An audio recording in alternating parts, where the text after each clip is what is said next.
Wakadhawi Kalawa kay Mrs. Titilia Naitini and a video ni JJ's Food Shack, Santa Rosa, California, and a radio Bulan Dumata, San Francisco.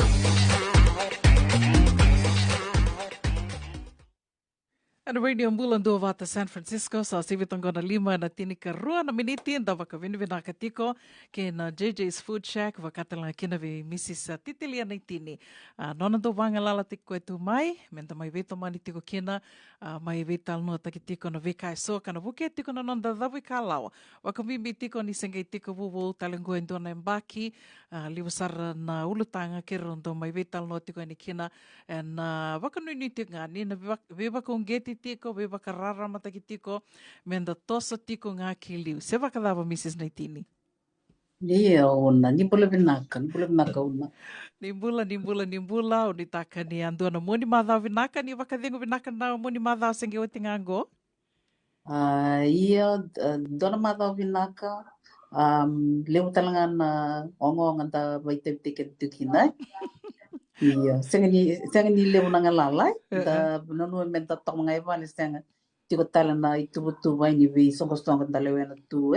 Saya sona beka na itubutu ni matabu wale tanos toki na weekend se.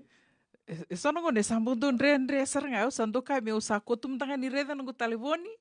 Usa pupulo tumtanga saruti o sartungaya Luxury erndo kai.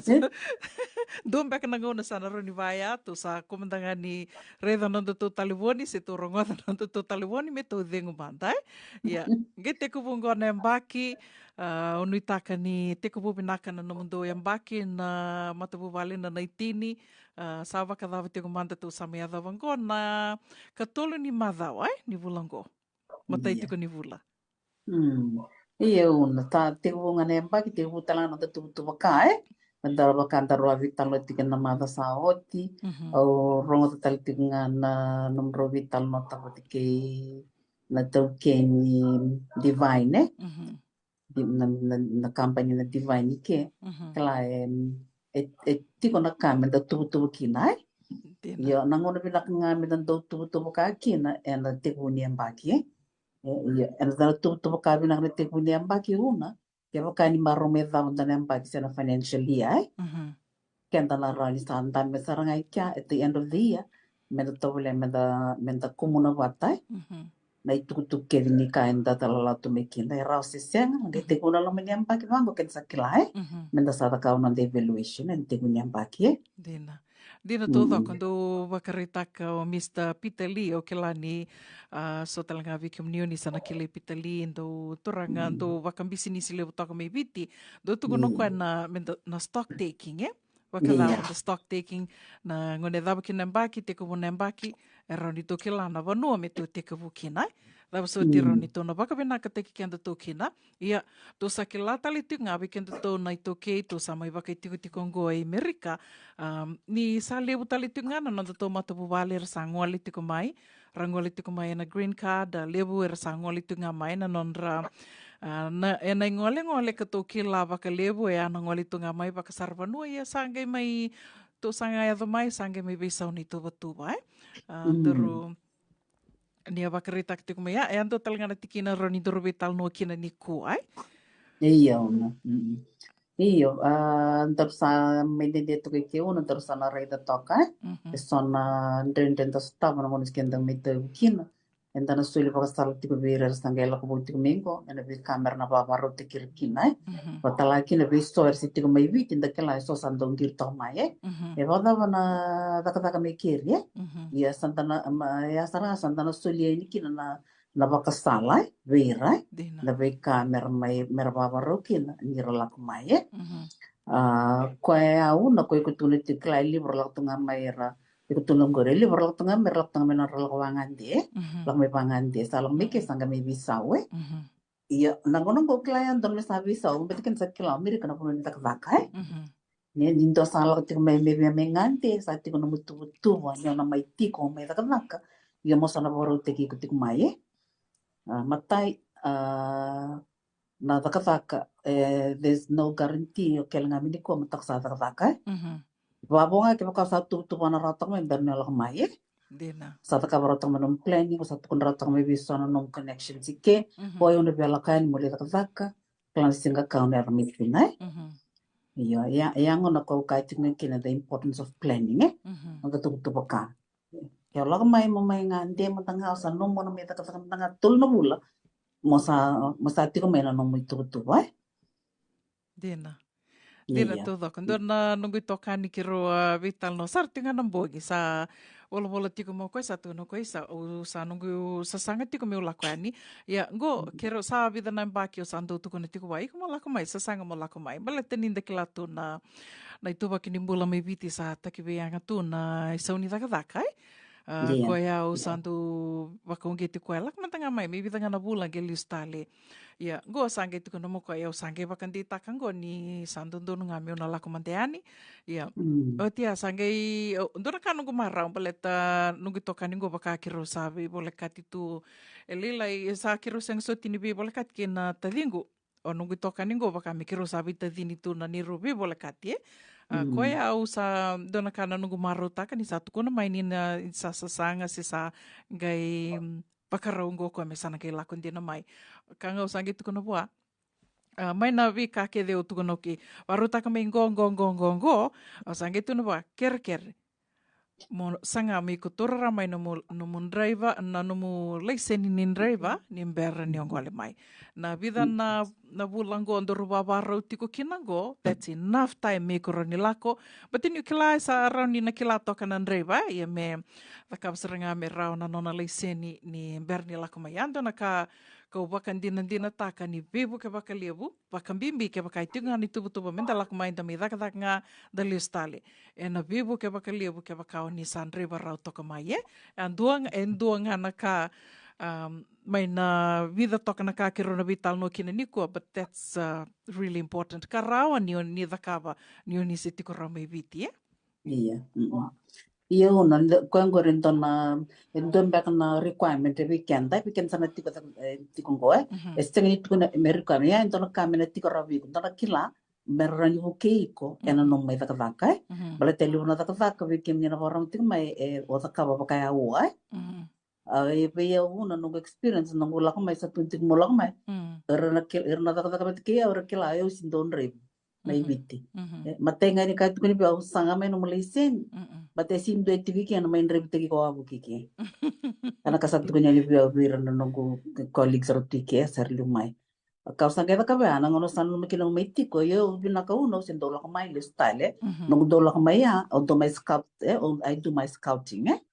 o san do pare da ro na do tiki o se lo tunga me ba ka o sin me da ka kiki yo no ngono sang la me kini da ka sat ko bi ya ta ka ba me no malaysian so I had to do my license lako mai e we wo ke kai seng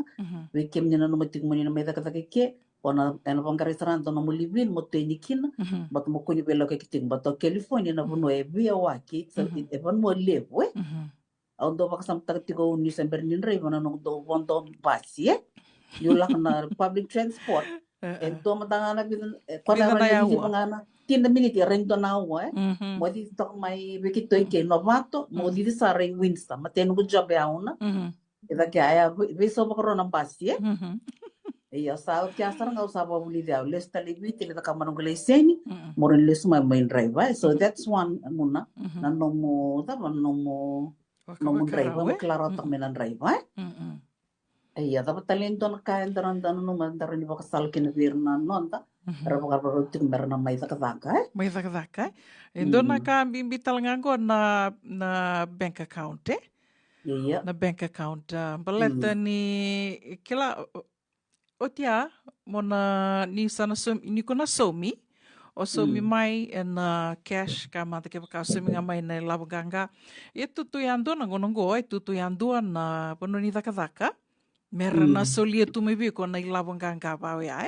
So esa rara ngavira na cheke, na suliani na cheke, ona somiani na cheke, se ona somiani ni sana na bank transfer, na vakotanga ni razel nga, wakanga na empai sabi kim dona tiko mi viti, esa na vatiko ya na kena ena rawa ni na vakotaba ya na ilabo, baleta, ke waka so na numa laka mai, yo kunin dolavan dona no mo bank account kai mandai, kunin dolavan dona no mo bank account, ya o tiao sali daka, so ravati kongo sana soli mai na cheke, yo o koe sana ngi vola na cheke voa tali ndua. Sana ngi suli o koe na daka.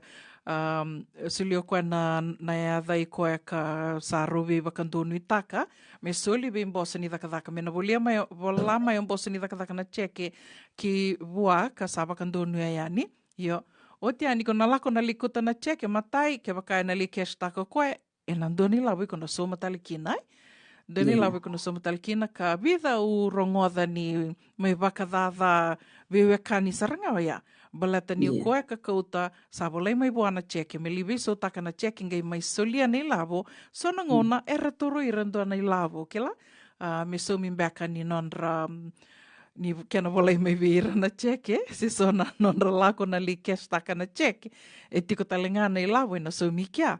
Ia o tia, gai lako na ngone lako kina ngone solia ni kina vei ko nei lavo na ke umi sau, e sana senga ni tau dhoko me waka iko a tuvo tume kina se na ke umi sau iko ki lai, but that's just the way it is, eh? Ia, na roni na mai waka vulenga. Ia una vina ka ngori ni torbi talo takna tiki na ngori, eh? Domnar ka mono ose, ki lavi kenta tono ngoni viti, ko tosa dewa ra mai tai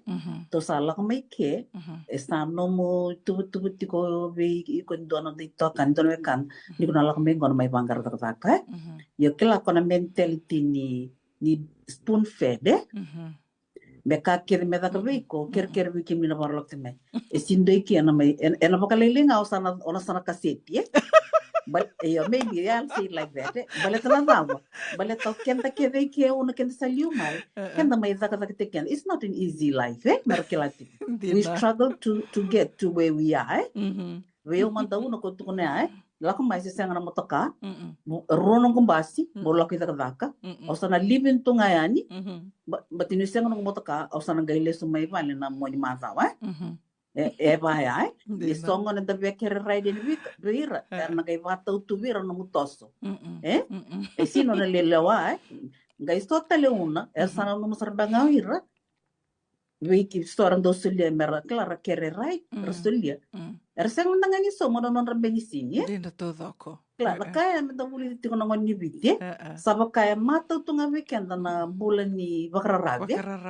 iyo bakrarabi tu yan senga ni salak me Amerika asara na matay ni mindset me tiko weekend na ngoni vite lang mai lak me ke iko may daka teki ko may daka teki ko sa tu ken na opportunities ia sanga no mitai vo iko na me daka mo na takau no mitai ke wondam bastiko ada mo san rebo ada mo volendo no motaka yana kame da buli tiko ke baka mtanga o kerra tiko vindua alu vinaka so mamtanga na bensinye baleta ni na motaka ai werente o sa tuno tiko California na bono liwe iyo ni na dame na motaka iko na sinso na so mo tiko tokini motaka na kena repair na registration renewal na viambaki na smog kakebe na tae volie gendo na dona ka wakasamtaka no muni kota ka minguru so man soni benisini so tiko nga weekend na wakana nanu o iyo go na vida lima sambul mbeka na dola se vasanga bula soni benisini go resenga ni do wakasamtaka wakani wakarita ka minguru senga walenga ni so minam benisini na motoka na wea entia ke na nona ngauna na ngauna o koe enreiva tiko koe wangalala tiki koe mai me kutiki muni ya mendando wakasama takatali tiu nga ko nga utu ko na mena so weekend waka mendando take advantage the take advantage wakami ko wakamamanda takatumbe ka nga yo kongo tamata lotu ortongo mata bubali lotu that it's okay me kono me mo me bula wakararabi boli ba ya ko nga kenda tamata ke tiu nga da sasanga teki kenda mai ninda lako mai kenda sasanga teki kenda mai Senga ni rambeka ni ukaya, senga ni binaka, it's just not fair. Menta sasa sanga teki kenta keda mike, onge me vara rabitaka tiko na nondambula wa indua tali. Koe sa sanga teki koe tiko mandanga koe baka teki koe sa tiko talenga na nona i tuba. Ia tuba e sobe kenta dana vivu ke itu, e na yalo ni nonda kawa indina, dan dobia vivu ke indina. Ko nga ya ke ro na viva kung geti tiko benga ni nyo kento mandanga wakati kento to me tono baka sama tiko Iya. Iya, ndo ya una no transport na no munrai bandor vital no tikin na bi camera baro tikin na ngerlak mai but tikin on expectations so no sa dan ga ndorong ga bango orto assassin tal tikiawe iya tarong ba binaka what's the reason what is the reason ko ya we kem ni na baro lak tik mai mudi kilabi na kay binabuno ni na may toka kina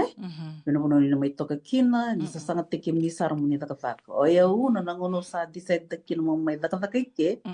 ni santo lang mo tamay liyo kami nung scouting nangulak may bakatakakan ko tumibi nangono sa alak may kinumay takafakon may panggarat takafak okay lang nga may ele usalak wa mo kinagir sangir wa bo kaya berni ko kami San Francisco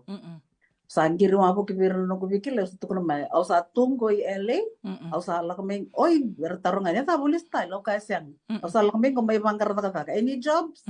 sa alak sarangay nakira takafak ko ya antalak ngamay hindi sa tabaru tekan mina takafak antalak ngamay takafak sana pakarutu pakarutu na takafak sandang kay redo di na kunti bikay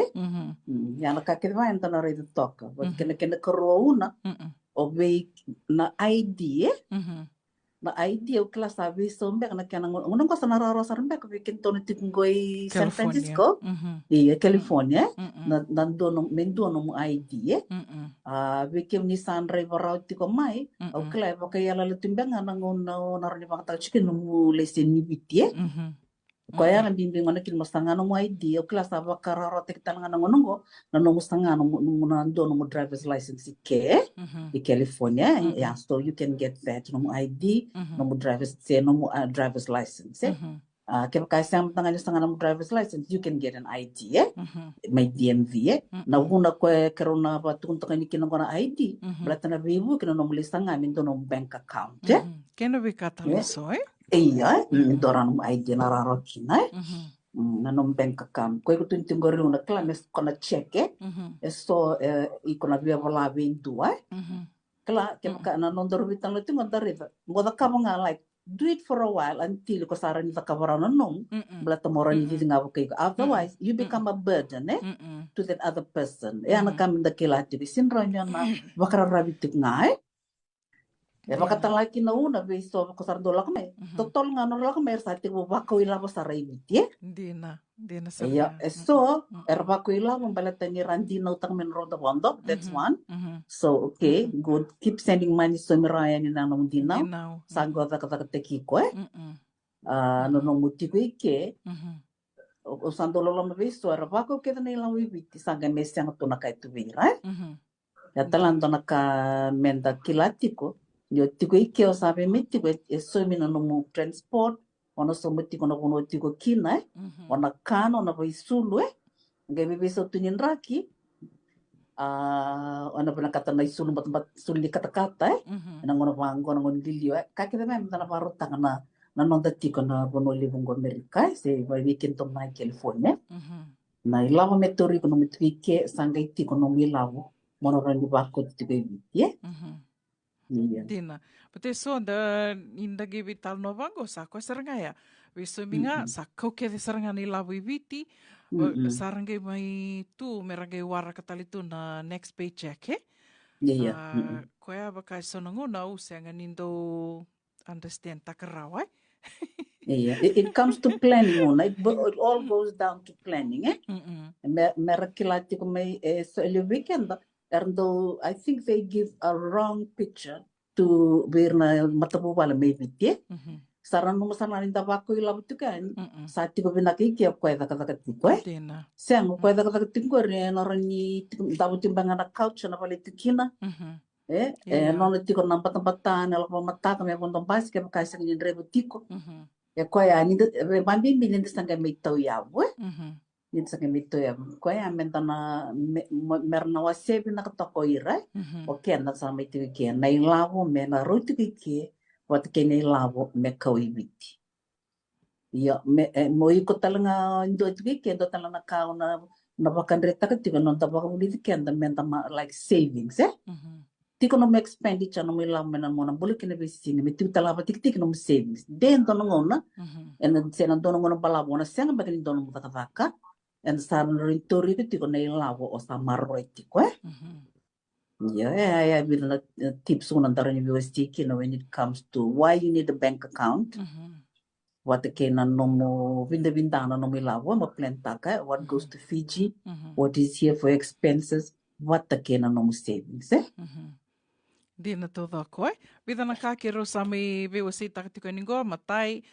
goen dua sarangana kai raun yuni da kabara mai ke bakau ni semberni lako mai o yana nomni lako ni le vulin reba daka rauna le seni. Ke bakamandanga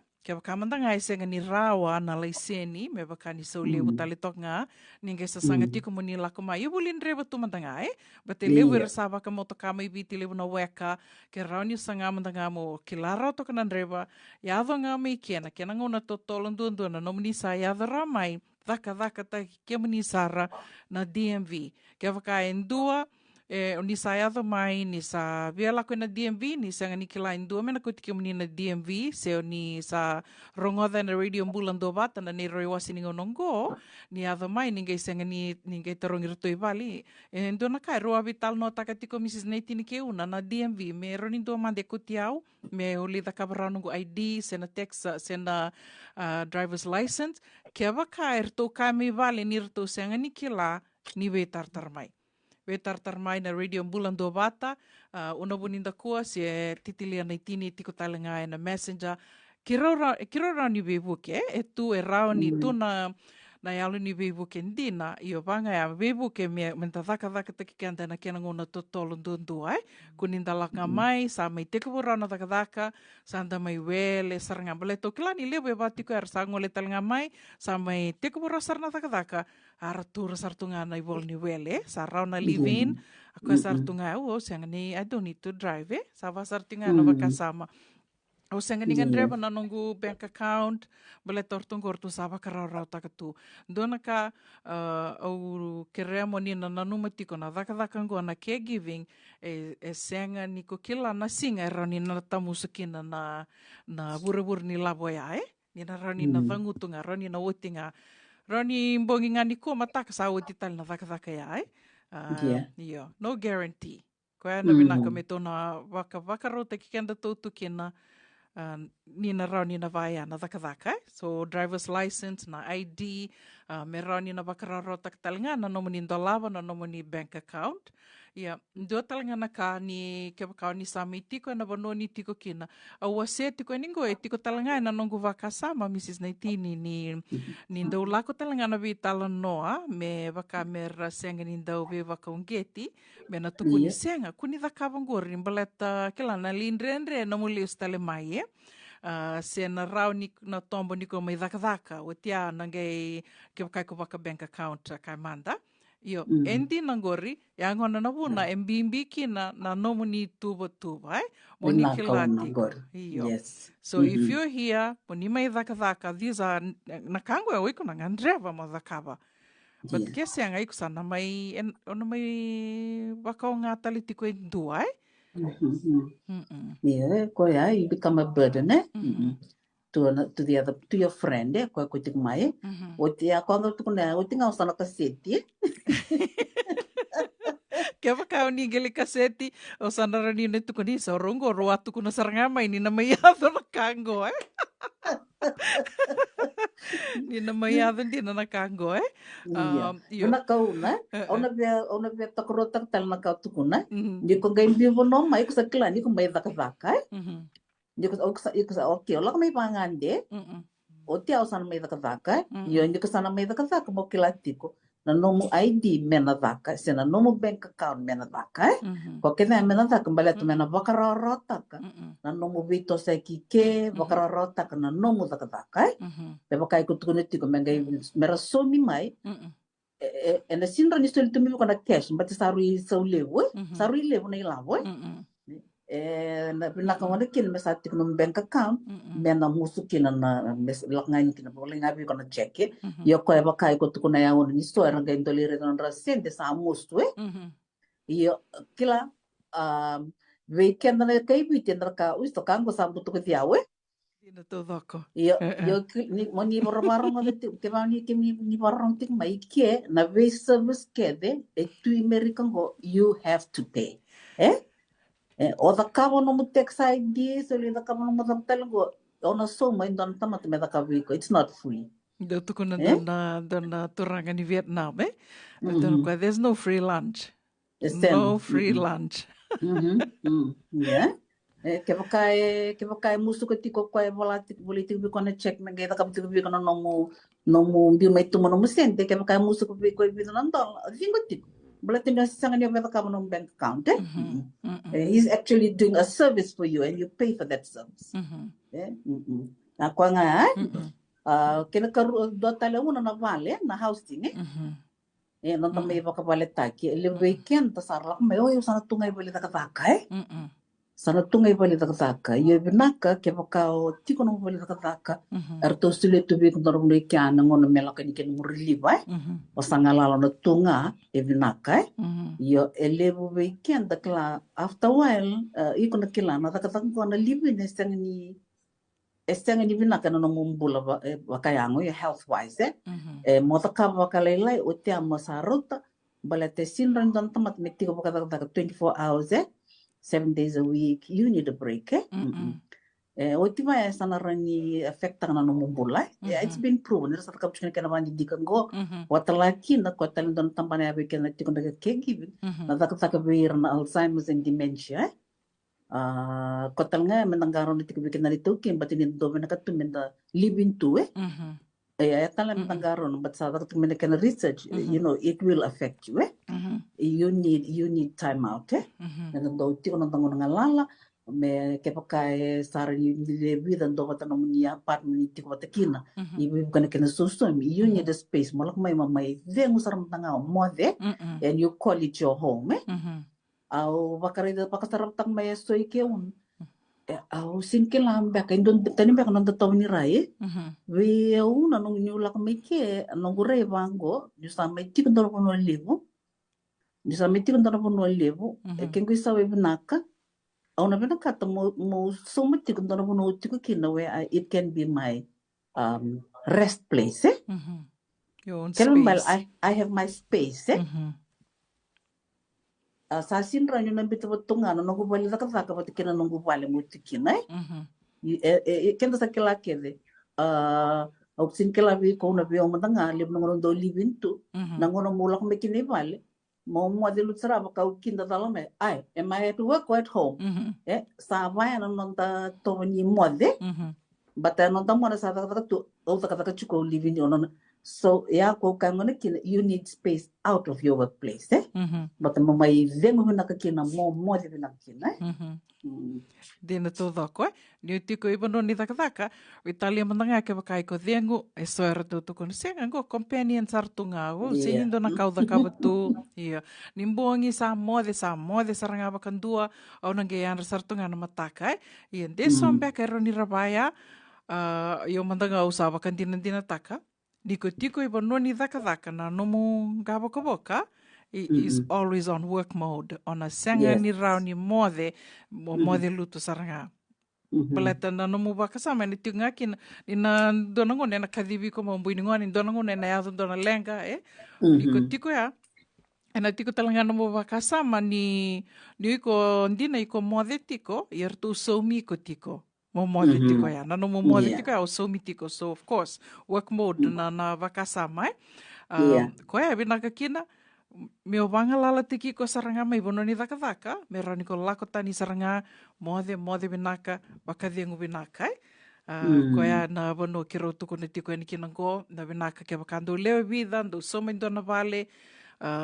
rau tu taroa boki me rani due bibu kena vangrai ndo na vale ndo me leo vida tiko Itu tali vio ni ride sona vanua, sona apartment, sona vale, sara tigo kina ya sara levi da toka, sara ngi ko sara ngata, ma sara laku tungana daka ngona ngai off yani kina sara laku sara li vadengu vasanga, sanga vinak sara na kakana, o tia sara ngi laku, iyo sali tiku butali na daka, vinaka daka ya, do sosomi, do bakalalai kede nam do soni vale, mai na no mundo lako mundo li moniti ngai bono ni daka mbele tawale ngani ni mamangi taka tiko ni lavo. That's okay. No meninding ya, yo kanga kiro tuku ni tiko ningo. Over time and laki wakabu lenga baleta ni sa wakandina ta kita litiu mandangango weekend to California. Salio vida rabi na mati ngai bono ni daka. Na buna sarangaya. Saya tal ni ronin da kain do tal na kana buna sarngaya baleta ke baka kamanda ni ngole mai ni sa vakadingo mai sa tur mai no ni singa ni vakadingo ni sa ngole mai vale orto sa tiko vale orto le vida na no ni na mai vital nota ke tiko na ka na viva kongeti mo ni roni la ko le re baka buni wai yo mo siti kongo yo la ko le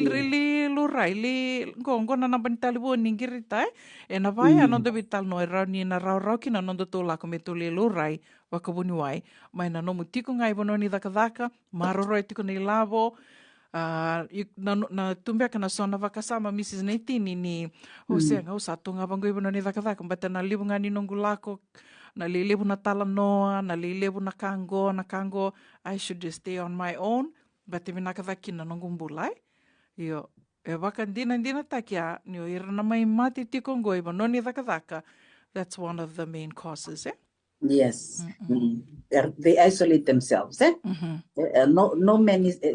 an island. Meron tundundua. You need to talk to people. You need an outlet. The main time benta kana batu. Kung anak kanta takam tumiban, metti ko nomo kami nomo mata bubale. And the time be paten da kana da vitalan no. And the bidun rubi na sona kain da takawe singin dundun. Singin binaka. You have friends that can correct you. So you need that. We need that family, Sandina ni tiko mbeka na matu bobal may bidike, you'll need that family of friends mo ni na menda na biwa si tiko, baleta kaya ni na numatiko daka na caregiving sen, sin daka iko mona baro teki ko mentally, physically, what kay socially, but the song on the no the clients go and boba toka ano rito, so entanang karaba, menta na wakarotiken tikinai. Dina tōdoko. Wenaka wakalewo ni se amatiko mai ke na dhawi ka lawa ke Mrs. Titilia Neitini. We toko ni tiko kina na JJ's Food Shack. Vida na ulutanga. Kero sa me vital no tiki na ngoni kua. Me mbaleta tingo ana nondo ngole mai. We kio mani na sa waka tiko mbeka na itubutuba mo ni lako mai Amerika. Koia driver rawa mai. Ngole ngā mai sa sangata kisar na ID rawa. Ngaro na nomuni meronin dola kina na bank account. Ya vida na dhawi ka lawa ronio ni na mai tōritiko me roni na wakarau taka na nomuni ngole mai ni mai dhaka me waka na itubutuba e sa tiko mai rabi naka na ilavo ni sange listale dotal ngana ka ubia wasia Mrs. Neitini waka ngo sa tukuna sarangayani be kemani na sando ngole oti mai baleta ni sa vida o rongo adera lako mai saramai dhaka vida na bula non rame daka kamanda ono na bula o tiar sa listale rabaka multiple le sutale gerelisa sang tale merelisa mai sar mai baka o listale dona ka keba ka ibati kana mitubutuba kuni o tukuna waboki nigo na listale mai keba ka listale mai kuni do tukila ni no mitubutuba se no do itubutuba kamata bobale mo na listale mai vakaba nga vakatiko listale mai if you have to come back do tal na kau na via kasal tiko ni kinongo be kemani na via sasanga tiko mai ni vaka multiple tiko kuni listale mai na vanua ngau ni ambi ni kina do na bono binaka ni ngole kinongo I Hawaii ni bondo baya ningele sasanga daki mai se so lako tali na so tali na state so ngana kai roninda na bibu kitu kina baleta niu wakalolo mandina bia ni so era sasanga listale mai ngira mai waka o listale baleta ni ra multiple two so ngana kame na bibu kitu be kimunina se amatiko mai na kami ni kua Iya, bina kau na muna pasal tekir tok na tikin gore. Iya ko ya, o ken tong lina kai biti. Eli muna ngona ta vosa tu nda sinkila na no moduru ya, ni duru no mai. No mulesta le mo garu na tiko who you share with. Nda sing tinkila na elon na tamata na kango sinto ya deliu na. Saya tiko ngoe, mersa taru bitiko I merabaro duru sartu ngamai. Sa stem tu mena bonto bonto ga stop take care ba ko tali biti. Taba kasama ta na ila bole westo mi mantanga mi ne bonto bonto. Tina. O sa somo na nomu lako le da kama na nomu application ni visa. O somo me nomu return ticket. O tia o somo nga me nomu ticket mo buka nga mai ado LA se bina bono o San Francisco. Iya, e sambo to na ila bole bu ya lusi. Eu santo vasal saranga bile na no gunir bela kamai. Alu bina ka ker. Ka ko ni tuku na vendo ni ko sala kamai. Ko manda na tamba. Iya, satu rawa itengo ongai o bitan na wait tamba matanga mere o kentuli na kuno lela o se juga ngai o se o kamu tona kain na just bere diso sa kilital mesu ndina o kenda ya na kain to maybe iya menta sangaro metti kono non da vito se kimbaleta na na kala o kenda la kamai go ke bakanta bati go zambe ka bati kino go senga insan dollar na katum bi kono mudur no mengo Moi ko sa dapat teki ko binak sarangai. Eso erla kamai sar me dola non bank account sar tak me pagi tu tiga. Sautia sar ngai biolog telibiti. Ya nanong lestel mai ya ke sa mo kata sar tonga bertono tokena ena custom zen roto badur me kamai sesanga. So ni ko sala ko matanga mai no mai be me tul no mula se on no mula. Weke menina baka matubo politiko klau ker mostani marui la basarangai if to go back kila at least you have done something sona kausa ta kabrawa yang sona batei no guarantee kona badur mital meses yang panding binyok sana mai ta katiko ya yang sona kau no bo sarau tiko na bidina bengo dari talcunga na bibise ni lawa bertu talang na tiko go na bod sa resa ni aran rabat tiko na eda durbo no tiko bibada wa mai ta tiko mata era ta talcunga no rahoma okay so koya metana bi marito kino kenani toki batenda na katakede moni la ko mai me raw na kain da sanga kin da kala na to na bolo belo bibite esanga ni nak sale weekend go mai raw na vale raw na buli non ranone kan da pa nak tuki na matentu lebong go Amerika mai raw tuki na nambulai raw tuki na nasasanga vinaka pa lebo Mrs. Naitini o bambota sana rotikandar to kambeko ani ko sindo talambe kana kani via wasea tau ka sarnga una class sarna usando so start tuntong we nordo barong to kono program start sana we kangro tigo mai biti era sta tom sartonga ena bika erna rani mai daka banir na la mai totoka Penaka wakalebo ke tu e sana no muni wakatataro e na buku ni be ka ke rondo mai be wasei tuka ni kina ninge vola nga mai be tartar mai be Mrs. Titilia Naitini tiko talanga na Messenger una buninda kua Messenger se na Radio Mbulando vata Messenger talenga rauni o ninge be tartar mai kina si tumbe ke sana ulutanga o nina binakata me ke rona mai be wasei tuka ni kina se sombeka na taro itu ninge volanga mai samai dava tali tuka kiana nonde wasininga ona ni dawi kalawa ke bakau ninge tomboka kosamai nambuina ninge sikoba yani na Radio Mbulando vata YouTube channel na vitala noa keve tiko nga na channel ka tiko keve kina na Nairobi tala noa na dawi kalawa tiko tala nga yani na Radio Mbulando vata YouTube channel ni subscribe kina ninge wasia toka yani dona bibu kelevu ya wakabini binaka tiko kina JJ's Food Shack na nonretu vi tokoni karawa ni da mai vese mati tiko kina na nonde wasininga ona ni dawi kalawa na via kavini mondeki Nadawi kalawa kay Mrs. Titilia Naitini and a Vito Konini JJ's Food Shack, Santa Rosa, California, and a Radio Bulandumata, San Francisco.